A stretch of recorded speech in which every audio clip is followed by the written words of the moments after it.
Hey, in 1920s Germany, the Nazi Party lost an election in a democratically process. They lost the legislature. And at the time, Goebbels, he wrote a open letter to the Jewish people in a German paper. And I have the letter here and I'd like to read it to you. Okay, this is translated from German, so. For all you Jews, whatever economic station, know this. You need to drink up, and quickly, and heavily, because your time is limited. Real damn limited. So party while you can, but mind the increasingly loud clock ticking away in the corners of your consciousness. That clock reminds you of how little time you and yours have left. Not much more. Tick tock, tick tock, tick tock. Okay, the letter to the editor continues. You Jews are like the bad guy in every horror novel ever made, who keeps coming back. And in the pantheon of German history, old Jews have pretty much always been the bad guys, the keepers of hegemonic and reactionary flame, those folks unwilling to share the category of Germany with others on equal terms. Fine, keep it up, it doesn't matter, because you Jews are on the endangered list. And unlike, say, the American bald eagle or some exotic species of muskrat, you are not worth saving. Goebbels continues in the letter.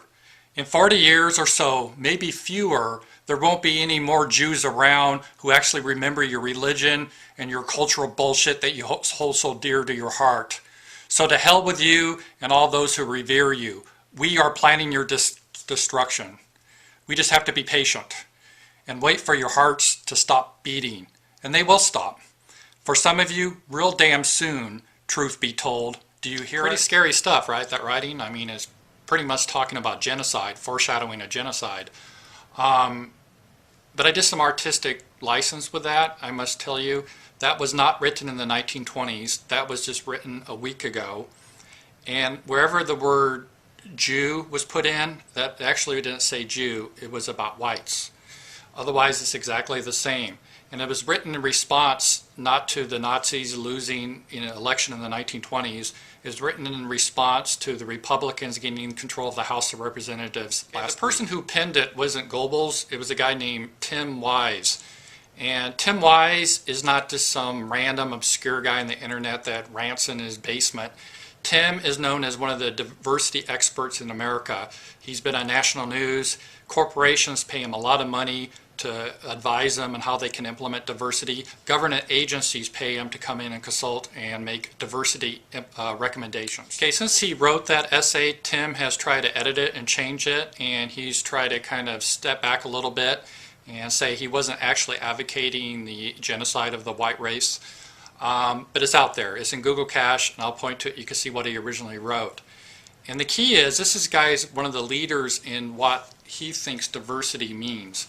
And a lot of diversity advocates, I'm not sure about Tim, although he wrote what he wrote, you can read it. When they mean diversity, they don't mean giving everyone a fair shake and not looking at race, but judge people based on their, content or their character, not the color of the skin. No, these guys, diversity means anti-white and is in some cases straight up genocide. That was what they're advocating. As long as there's one white person remaining, they're unhappy.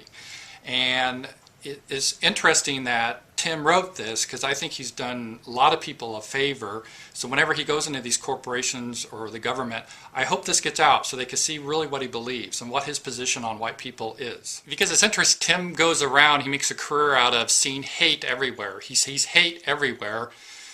It's kind of ironic, really, based on what he wrote. I've never seen a white person write such genocidal thoughts on paper and publish it. He calls himself white, interesting. I wanted to believe he was white. I really did, because I don't want to go down this issue again. But no, it turns out he's not. He belongs to a very protected minority that you can't name, otherwise you get the Rick Sanchez treatment. It's just sad, really. I mean, what this has, and I hope this opens some eyes to what him and his ilk really stand for. And the culture Marxists, I mean, they're really nasty people, and the people really need to see what they stand for. Talk to you guys later.